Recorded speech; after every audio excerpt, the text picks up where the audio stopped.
Hi, my name is Stuart Weems and welcome to the Investopoly podcast. My goal is to share easy to understand evidence-based holistic insights to help you master the game of building wealth. And in my regular Wednesday episodes, I talk about the theory, methodologies and principles associated with investing. The aim of these case study episodes is to share how the application of that approach has worked out in real life situations. And before I jump into that, I just wanted to mention if you spend any time on YouTube at all, I thought I should let you know that I've started posting videos there every week. One of the downsides to podcasting, there's a lot of upsides, is that it tends to be a one-way conversation. So I've got a link to a YouTube video in the show notes today that will take you to a Q&A video. So if you've got a question for me, you can post that on YouTube and I will record my response as quick as I possibly can, of course, and that allows us just to interact. Anyway, let's get into today's case study episode. And the case study episode's really around self-managed super funds and how unnecessary they are in most situations. Now, not all situations, but a lot of situations, there's often better ways to go about investing your super that are cheaper and a lot simpler to manage. I'm not trying to talk people out of self-managed super funds. In some situations, they are in fact great entities, products and arrangements,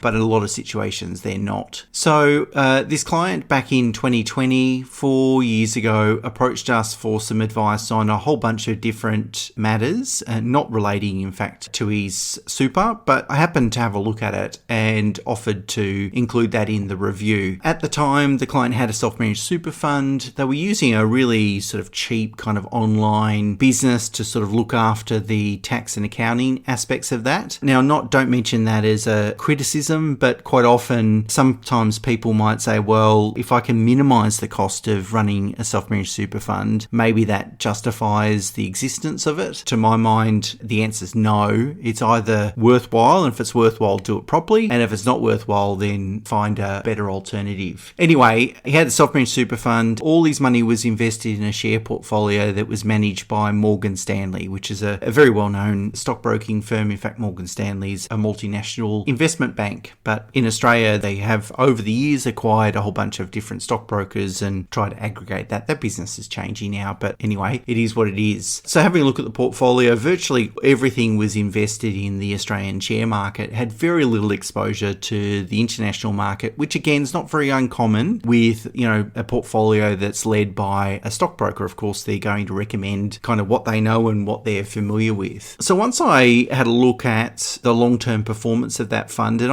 I should point out that most self-managed super fund members don't actually look at past performance. And in this case, their system can't produce, returns-based reports to tell you what the portfolio is actually returned. So if you're dealing with an advisor or a share broker that really can't tell you how the overall portfolio has performed, to me, that's a massive red flag. I just wouldn't. It's a little bit like going to someone to lose weight and they're not actually going to weigh you and measure performance. It just doesn't make a lot of sense. There's no accountability there. Big problem. Anyway, I did my best to sort of calculate performance, having regard to, the withdrawals they've been making, contributions they've made over time. And there was about a 3% compounding differential. I think the period of time was about 7 years. I don't have the report in front of me. So it's like 6.1 versus 9.5% if the client had been at an industry super fund. So pretty significant. And again, performance benchmarking is really important. We do our business benchmark our returns to the,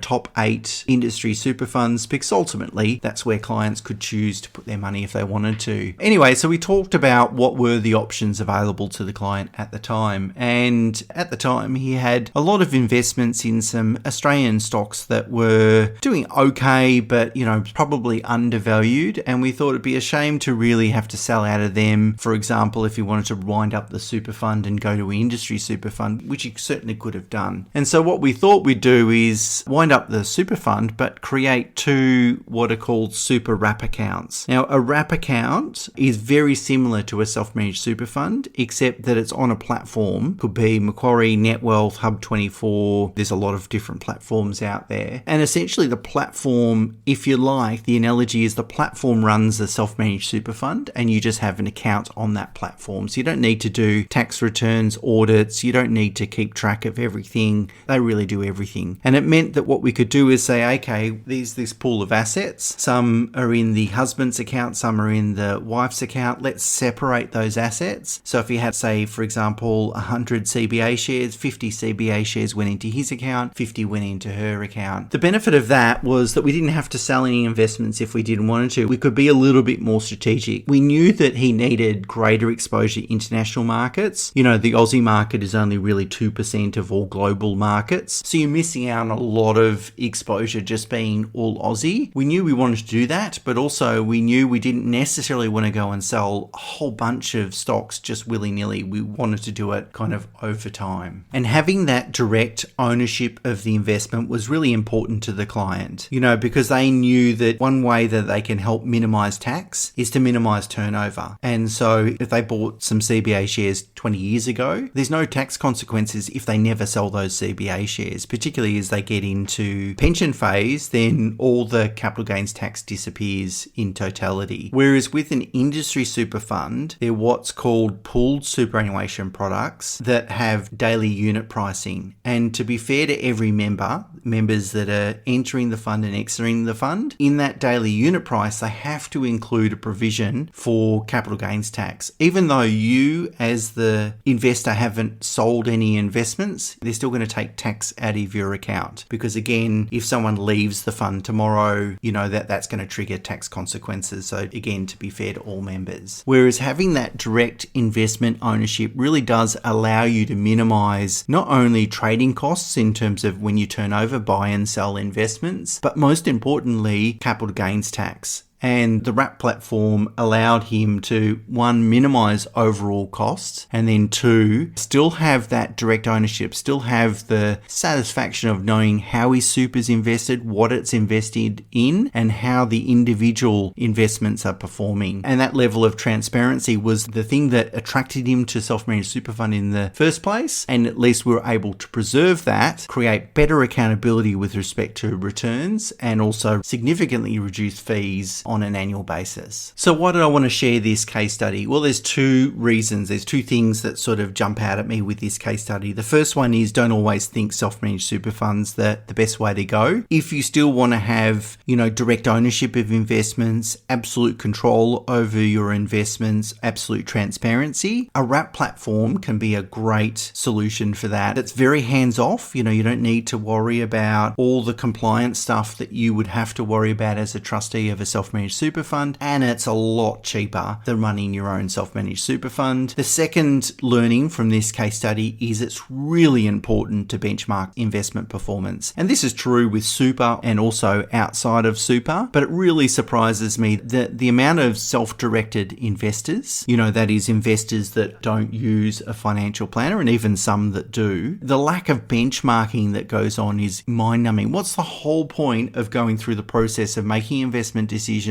or paying for investment advice if you're not going to measure whether it's turned out okay for you? And so benchmarking performance is incredibly important. And my gut feeling would be that most people that have a self-managed super fund aren't doing very well at all, because most people don't benchmark performance, and that level of accountability is problematic when managing what is a very important asset that's going to fund your retirement. Okay, as always, thanks for listening, and look forward to speaking to you tomorrow at the next regular episode of Investopoly. Until then, bye for now. Cheers.